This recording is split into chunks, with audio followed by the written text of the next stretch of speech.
ముందుగా వేదిక టీవీ ప్రేక్షకులకు స్వాగతం.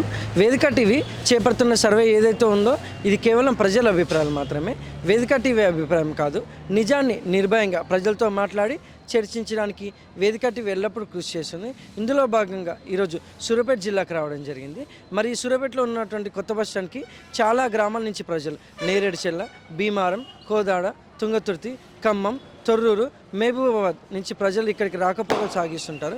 మరి ఇక్కడికి వచ్చిన ప్రజలతో మాట్లాడి కాంగ్రెస్ టైంలో రేవంత్ రెడ్డి గారి పాలన విధి విధానాలు ఏ విధంగా జరుగుతున్నాయి, మరి అలాగే రేవంత్ రెడ్డి గారు ప్రవేశపెట్టిన ఈ 6 గ్యారెంటీలు కానీ సంక్షేమ పథకాలు కానీ లబ్ధిదారులకు ఏ విధంగా లబ్ధి చేకూరుతున్నాయి, మరి గతంలో కేసీఆర్ గారి పాలన విధి విధానాలు ఏ విధంగా జరిగిన విషయాన్ని ఇక్కడికున్న ప్రజలతో మాట్లాడి వాళ్ళ యొక్క అభిప్రాయం తెలుసుకునే ప్రయత్నం చేద్దాం.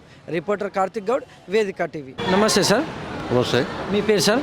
నరసింహరావు అండి. ఏం చేస్తుండ్రు సార్? జాబ్ చేస్తుంది. గ్రామం, మండలం? సూర్యాపేట మండలం. సీఎం రేవంత్ రెడ్డి గారి పాలనపై మీ అభిప్రాయం ఏంటి సార్? పరిపాలన చాలా నిజాయితీగా పరిపాలిస్తున్నారు. కానీ ఈ అధిక హామీలు, అనవసరమైన హామీలు ఎక్కువగా ఇవ్వటం వల్ల కొద్దిగా ఇబ్బంది పడుతున్నారు. అంతేగాని పరిపాలన అయితే ఆయన అన్నమాట ప్రకారం అన్ని చేస్తూనే ఉన్నారు. వీలున్నంత వరకు ఆయనకి బడ్జెట్లో ఉన్నంత వరకు చేస్తున్నారు. కొద్దిగా ఏంటంటే లేట్ అవుతుంది, రైతులకు ఇచ్చే ఇవి కానీ అన్నీ కూడా లేట్ అవుతుంది అంతవరకే.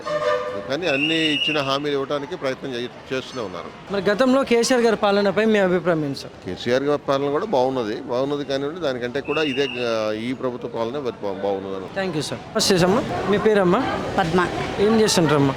షాప్. గ్రామం, మండలం? మాది మున్సిపల్ హైదరాబాద్. సీఎం రేవంత్ రెడ్డి గారి పాలనపై మీ అభిప్రాయం ఏంటమ్మా? పర్వాలేదులేండి, కాకపోతే అన్నయ్యన్ని ఒక్కసారి చేయాలంటే ఎవరితో కాదుగా. కాకపోతే లేని వాళ్ళకి ఇండ్లు ఇవ్వాలని ఇస్తా అన్నారు. అందులో మేము ఒకరం ఇస్తారేమోనని ఆశపడుతున్నాం.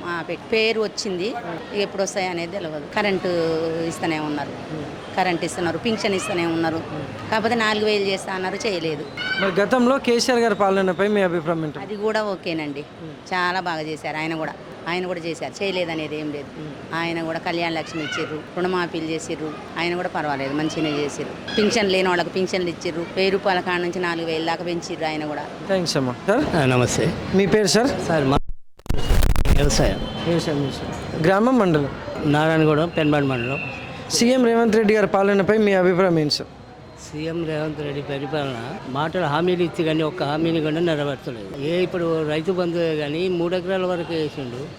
కనీసం సరే బంజరు భూములు వదిలిపెట్టిన, గుట్టలు గట్టలు వదిలిపెట్టినా కూడా ఉన్న వ్యవసాయదారులకు చాలా అసలు అన్యాయం చేసిండు. రైతు బీమా అన్నాడు, కౌలు రైతుకు ఇస్తాడు, ఏది లేదు. మాట వరకే అతను చేతలు అయితే లేవు. ఇక ఎన్నెన్నో పథకాలు పెట్టిండే, 450 పథకాలు పెట్టిన ఒక్క పథకం కూడా అతను చేయలేడు. కాదు, కరెంటు సరే మామూలుగా నడుస్తుంది, ట్రిప్ కావటం ఎక్కువ అయిపోతుంది, సక్రమంగా కూడా నడుస్తలేదు కరెంటు. వ్యవసాయానికి నీళ్ళు ఎలా ఉన్నాయి? వ్యవసాయ నీళ్ళు అంటే సాగర్లు అంటే నీళ్ళనే వస్తున్నాయి. కానీ ఇక్కడ మన ఈ ప్రాజెక్టు కింద పెన్బడి మండలానికి చివరికి నడిచేది ఇదివరకు. కానీ ఆ పొలాలు ఎండిపోయి చాలా ఇబ్బంది అయిపోయింది. అసలు ఆ నీళ్ళు కూడా కాళేశ్వరం ప్రాజెక్టు నీళ్ళుండి కూడా నీళ్ళు ఇవ్వలేని పరిస్థితుల్లో ఆయన పరిపాలన అనేది అంత దిగజారిపోయింది. కాకపోతే కేసీఆర్ మీద ఏంటంటే ఆ ప్రాజెక్టు కట్టలేదు, కూలిపోతుంది, నాలిపోతుంది. వాడు ఒక ప్రాజెక్టు కట్టేయలేడు, చేసేది. గతం ప్రభుత్వానికన్నా ఇది వచ్చి దివాళకోర ప్రభుత్వం అనుకోవాలి. Thank you sir. నమస్తే సార్. మీ పేరు సార్? లింగే. ఏం చేస్తుంటారు సార్? Cutting shop. గ్రామం, మండలం? మామిళ్ళ మడవ, మద్రాల మండలం. సీఎం రేవంత్ రెడ్డి గారి పాలనపై మీ అభిప్రాయం ఏంటి సార్? బాగానే ఉంది, రైతు బంధు ఇస్తుండ్రు, పింఛన్లు ఇస్తుండ్రు. మరి గతంలో కేసీఆర్ గారి పాలనపై మీ అభిప్రాయం ఏంటి సార్? ఆయనది కూడా బాగానే ఉంది. Thank you sir.